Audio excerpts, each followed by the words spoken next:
infiniment grand.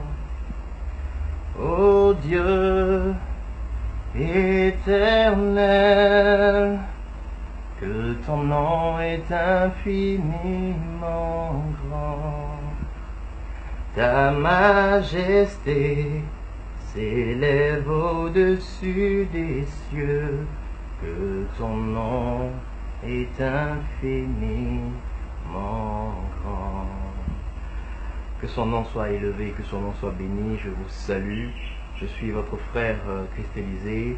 Je vous dis bienvenue à la deuxième émission de votre nouveau rendez-vous hebdomadaire au cœur de la parole. Jeudi dernier, nous avons parlé du péché qui était la cause première de certaines souffrances dans nos vies, du péché qu'il fallait fuir, qu'il fallait combattre. Aujourd'hui, nous continuons notre série d'enseignements sur le thème du pourquoi. Pourquoi certaines choses nous arrivent? Pourquoi la souffrance? Pourquoi certains blocages? Pourquoi la difficulté? Pourquoi le malheur? Pourquoi les troubles? Alors, aujourd'hui, nous allons voir deux autres raisons qui peuvent expliquer certaines situations dans notre vie. Certaines situations négatives, pour être plus précis. Alors, comme je l'ai dit, jeudi dernier, nous avons parlé du péché. Aujourd'hui, je veux toucher au point des vœux non réalisés. Allons-y dans le livre de Deutéronome, au chapitre 23, au verset 22. Et je lis la parole. Quand tu auras fait un vœu au Seigneur ton Dieu, tu n'en différeras pas l'accomplissement, car le Seigneur ton Dieu ne manquerait pas de t'en demander compte, et tu porterais la responsabilité d'une faute. Lisons également le livre de l'Ecclésiaste au chapitre 5, à partir du verset 4. Il vaut mieux ne pas faire de vœux qu'en faire et ne pas s'en acquitter.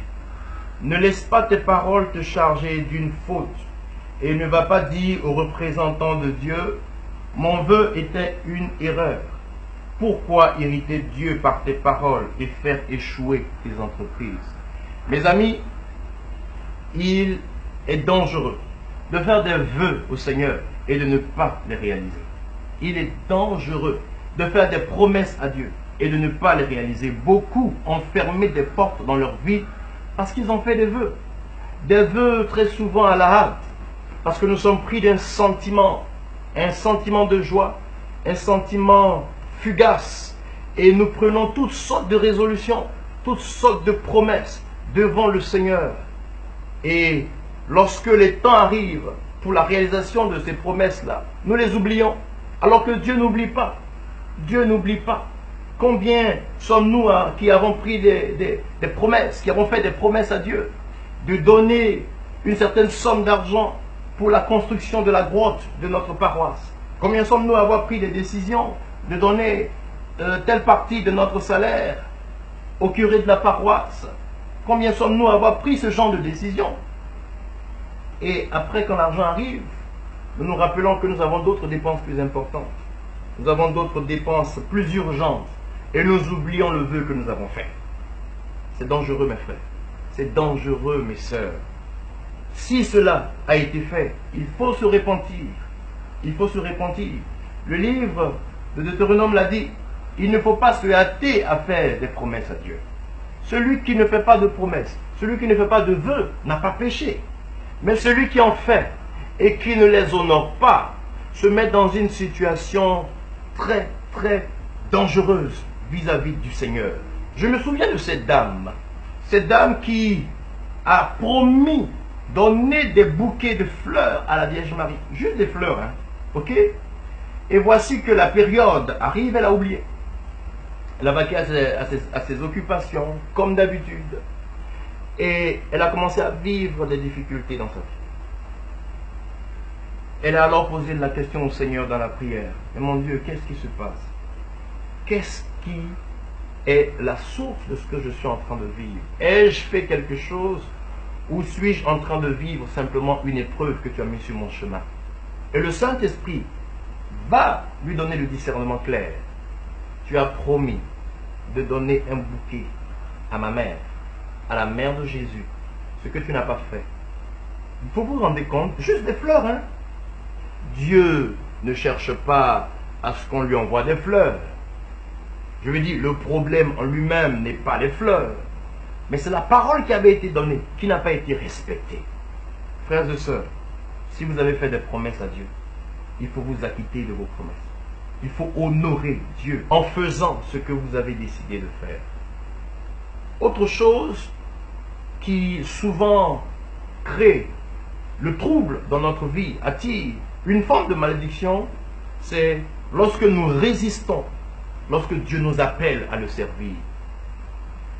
Lisons Jonas chapitre 1,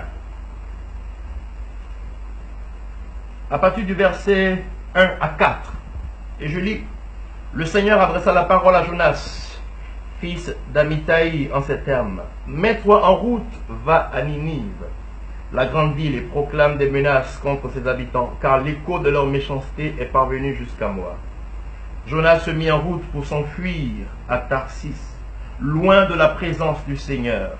Il descendit au port de Jaffa. Il trouva un navire en partance pour Tarsis. Il paya le prix de la traversée et descendit dans le bateau pour aller avec l'équipage à Tarsis, loin de la présence du Seigneur. Mais le Seigneur fit souffler un grand vent sur la mer et déchaîna une si grande tempête que le navire menaçait de se briser. Voici notre erreur, mes frères. Lorsque Dieu nous appelle à le servir et que, sachant très bien l'appel qu'il y a sur notre vie, nous voulons faire autre chose, le Seigneur va souffler un vent contraire. Le Seigneur va souffler des vents d'opposition dans notre vie. Que peux-tu faire si Dieu lui-même s'oppose à toi? Ah oui. Que peux-tu faire si c'est Dieu lui-même qui est un obstacle à ce que tu veux faire dans la vie? Nous sommes appelés à travailler pour le royaume, à bâtir le royaume. Certains ont reçu un appel clair dans leur vie, un appel spécifique. Mais non, nous voulons plutôt travailler à la fonction publique, ce qui n'est pas mauvais, hein? Non, je ne suis pas en train de dire ici que travailler dans la fonction publique, travailler dans une entreprise, être ingénieur, être salarié, c'est mauvais. Alors là, loin de là. Mais ce que je dis, c'est qu'en plus de ces choses, est-ce que Dieu t'appelle à prendre ta part dans la construction, dans l'établissement de son royaume? Si c'est le cas, alors si tu veux fuir comme Jonas, si tu veux fuir tes responsabilités de prêtre, prophète et de roi, car par ton baptême tu es prophète de Dieu, tu dois annoncer l'évangile. Si tu ne veux pas, comme Jonas, faire ta part et fuir devant Dieu, laisse-moi te dire que Dieu va s'opposer à toi. Tu vas vivre des blocages, des difficultés. Certaines choses vont se fermer dans ta vie et tu ne comprendras pas. Tu vas accuser des gens, des ennemis imaginaires. Ton seul ennemi dans ce cas serait ta résistance vis-à-vis de l'appel de Dieu. Il ne faut pas résister lorsque le Seigneur nous appelle. Il ne faut pas dire non lorsque le Seigneur nous tend les mains. Il ne faut pas fermer son cœur lorsque Dieu veut t'utiliser pour bâtir son royaume dans ce monde. Frères et sœurs, mettons de l'ordre dans notre vie. Cherchons à honorer le Seigneur en accomplissant nos vœux, en réalisant nos promesses. Et deuxièmement, évitons de fuir l'appel de Dieu. Alors nous verrons la main de bonté du Seigneur s'ouvrir pour nous.